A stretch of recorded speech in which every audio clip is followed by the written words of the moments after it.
I'm Superintendent Sean McKenna. We're excited to have this informational webinar for everybody. We are focusing on the early registration process for Griswold Elementary School for pre-K and for kindergarten. We are joined tonight by our principal, Joe Bordeaux. I'm going to turn it over to him in a few minutes. And then after Joe presents, we're also joined by our Director of School Counseling for Griswold High School, Elaine Taylor, who's going to walk through how to register for Griswold High School. We have a fantastic high school, and we're excited to welcome all our new students and prospective students next year. So at this point in time, I'm going to turn it over to Mr. Bordeaux. Good evening, everyone. I'm Joe Bordeaux, the principal of Griswold Elementary School, and I'm very excited to share an informational timeline for our families related to the Griswold Early Education Program. So right now, I'd like to take you through the timeline. And right now, our families can sign up for a developmental screening for our early education preschool program. And the sign up for that is open now, as I said. And our two screening dates are, the first date is March 21st. And our second date is April 4th. So what we've done is we've organized the timeline for our families in a sequential way so that hopefully it is very easy to follow. At that screening, the families will be able to meet and ask questions of our Griswold Early Education Program, the Little Log Schoolhouse, and TVCCA Little Learner programs. And those programs are available to Griswold and Jewett City children. So between now and April 11th, we're asking our families to fill out an application for those that want to be considered for the Griswold Early Education Program slot, or JEEP is the acronym that we've been using.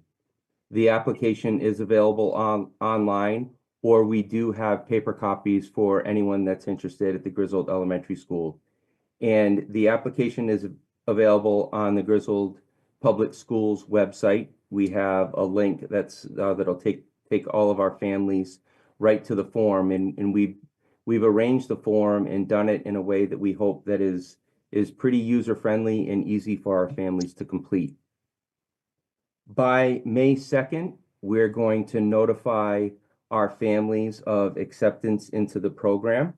So families who are given slots for our Griswold Early Elementary School program will be notified of the program placement or waitlist status. So what we're doing is we're asking all of our families to complete the application and the screening, and then their child will be placed. And then once we've reached a certain number of students, then we will start a wait list after that time. Next, between May 2nd and May 16th, we're asking our families to register those students that are given a Griswold Elementary Early Education Program slot. And so we're asking that all of those steps be completed. And then once a slot is given to the family, then they will go ahead and complete the registration process and packet. So we will have a formal registration packet for all of our families that are given our early education slots. Again, we're hopeful that once we're able to share that information and have families that are waiting for those slots, that they're going to fill out the registration, and then we'll be ready for placement in school in August.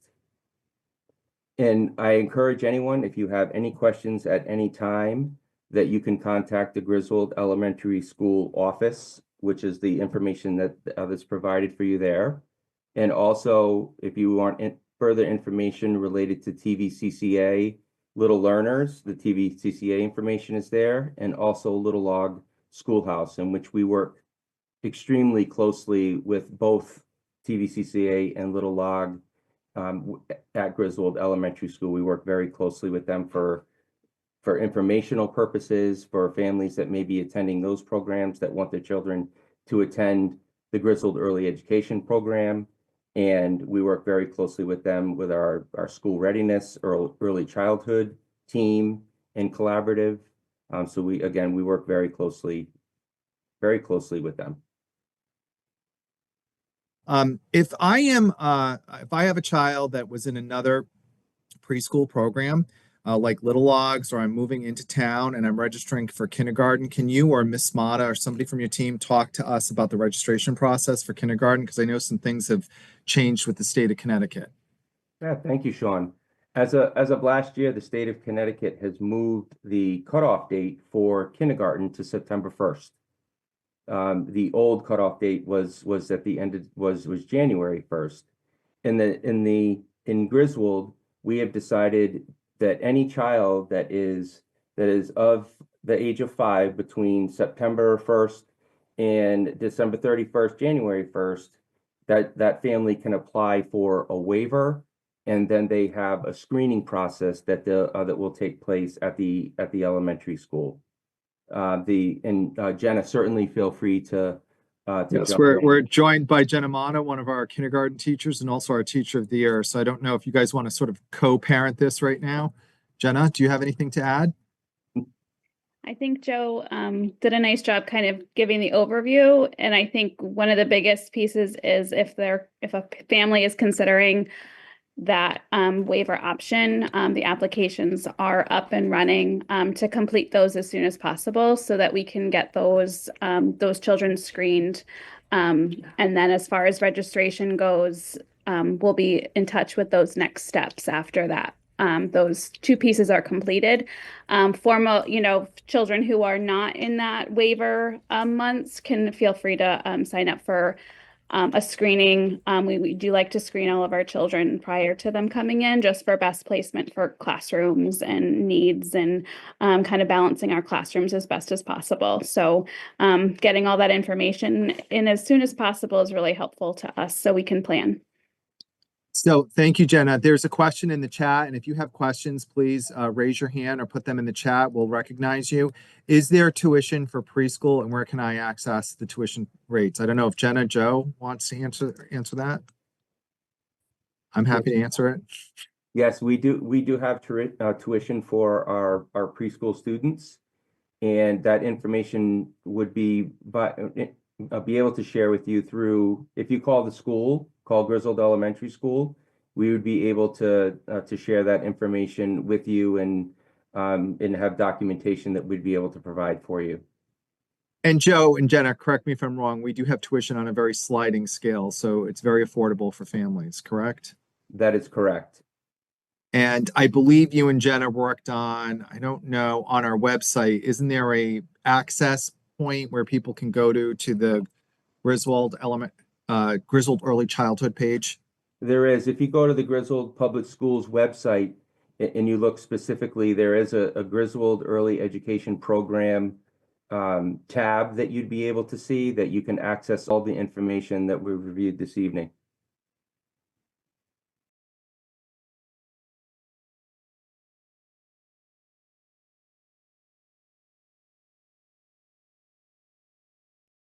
Joe or Jenna, is there anything else that we need to cover for our families that have children coming to pre-K or K for next year?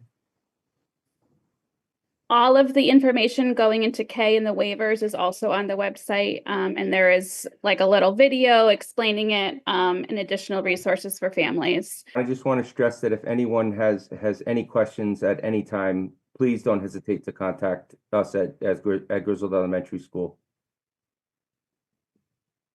Jenna, while I have you on, children currently enrolled in JEEP and are eligible for kindergarten next year don't need to attend a kindergarten screening. Is that correct? That is correct. The preschool teachers in JEEP will screen the children prior to them starting, and they'll give us that information.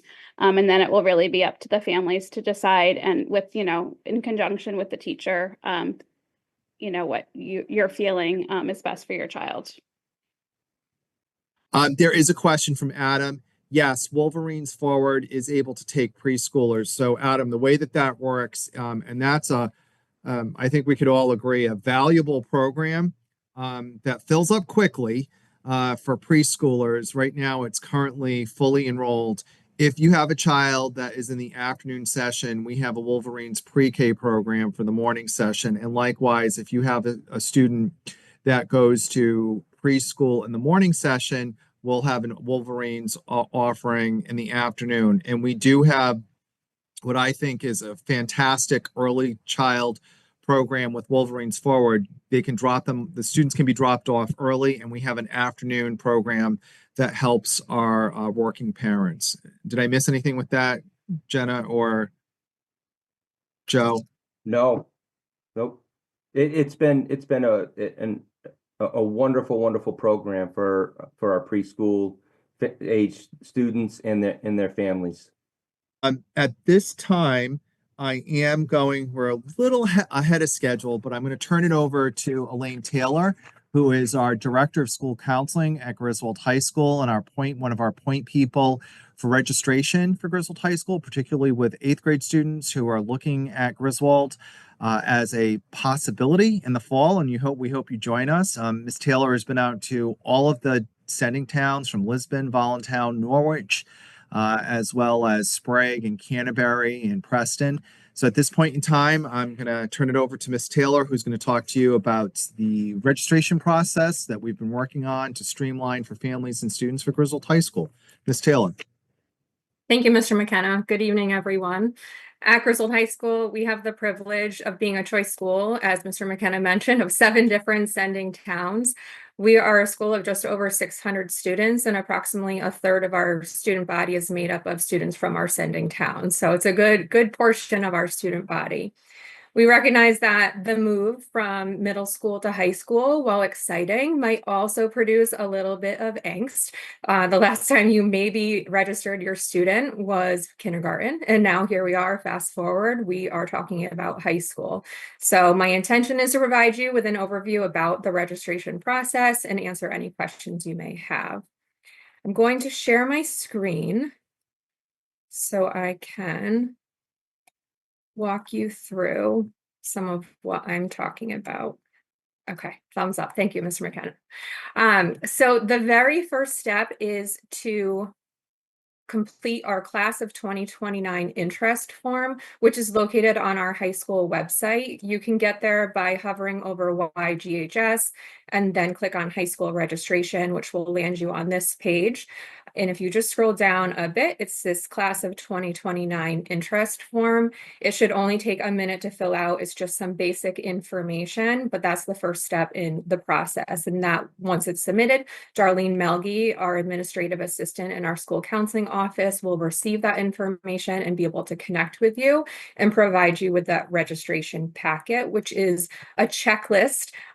So this is what you would receive. It's the checklist, and it provides you with some of the documents that need to be provided, as well as some linked forms. And those forms, many of them are ones that you can fill in electronically. So you can then submit them to Sarah Gillette, who is our central registrar, and she is located actually in our middle school. For those of you not familiar, we are a shared campus of our elementary school, our middle school, and our high school. So she is just next door, and she is our central registrar for the whole school system. So that can be submitted via fax, email, or dropped off in person, whichever works best for you. When we have that registration, it's important that we have all of those documents filled out. If there's any questions, Sarah or Darlene, Sarah Gillette, the registrar, or Darlene in our school counseling office can both help with those questions. So as far as our timeline, that's something I want to highlight tonight, because it's important to note that our priority deadline is coming up on February 28th.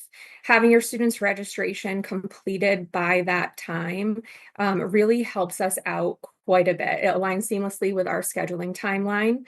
So although we are just at the midpoint of this school year, we just passed that a couple of weeks ago, we are already in the throes of trying to plan for next school year. So having everybody's information is really helpful in that process.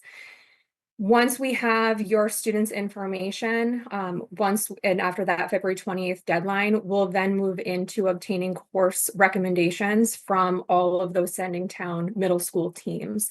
So we work very collaboratively with our sending towns to obtain those English, math, science, history, and Spanish recommendations.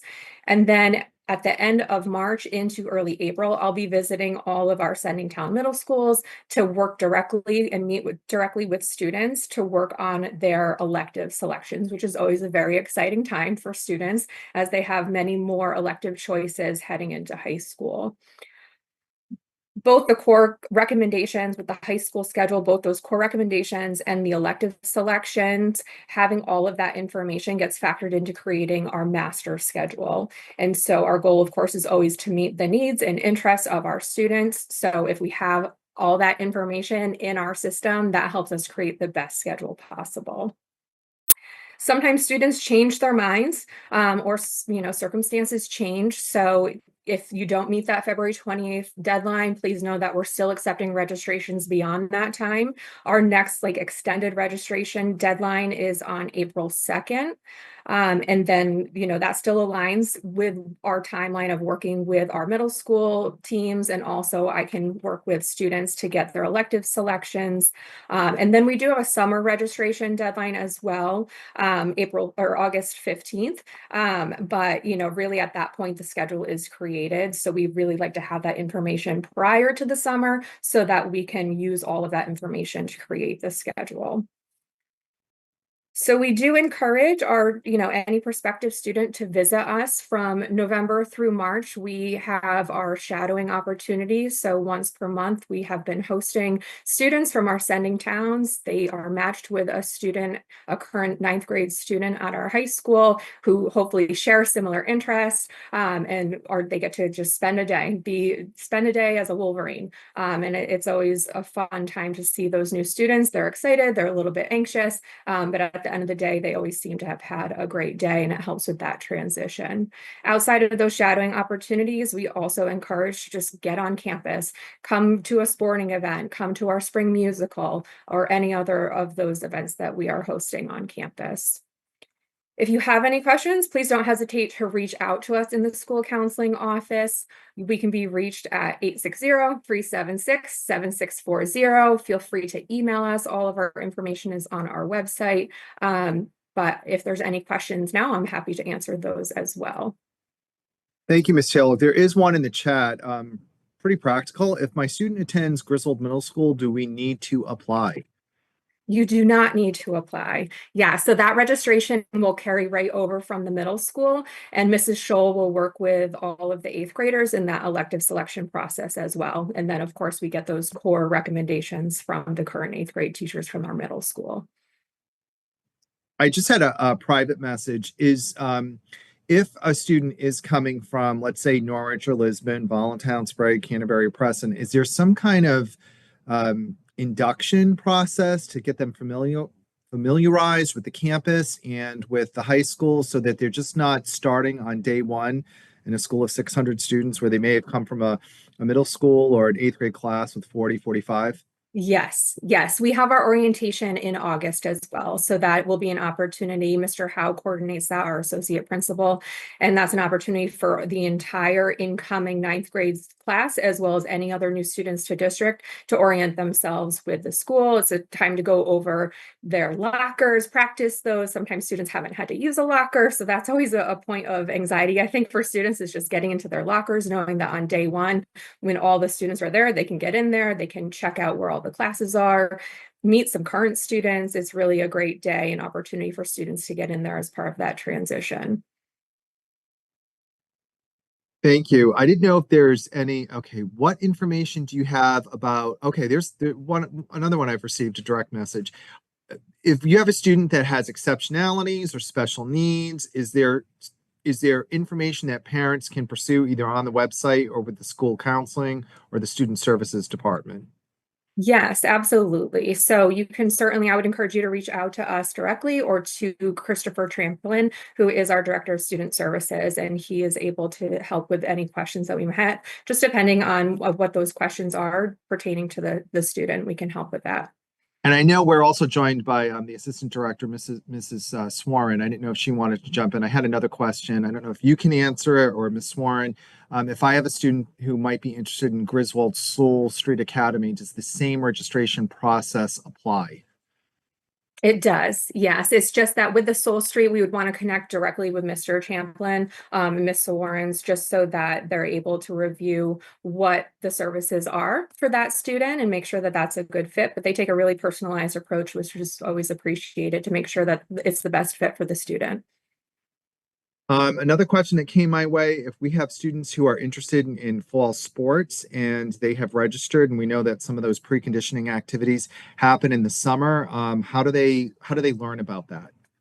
So I know much is posted on social media, so it's important you follow social media, but also what you would want to be on the lookout for is the signups through Family ID is the system that our athletics department uses. So you would sign up your student through Family ID, make sure that there's a current physical within the past year on file in the nurse's office. That's an important piece. And that way you are in communication about whatever sport your student is interested in. Thank you. How do you go about arranging for a shadow visit again? Could you review that, please? Sure. There was a flyer that went out to all of our sending towns, and within that flyer, and I can certainly share that flyer out, but there's just a form that has to be submitted. At this point, we have just our March date left, and we have a few spots remaining for that for our sending town students if they want to come over and shadow. Thank you, Ms. Taylor. And again, we hope for you, if those of you that are interested, you get in contact with us so that we can either arrange for a visit or answer the questions you have or get you registered for Griswold High School. That concludes our DPAC presentation and our webinar about registration for early childhood, kindergarten, and for Griswold High School. We want to thank you all for coming out this evening. Have a good night, everybody. Thank you so much.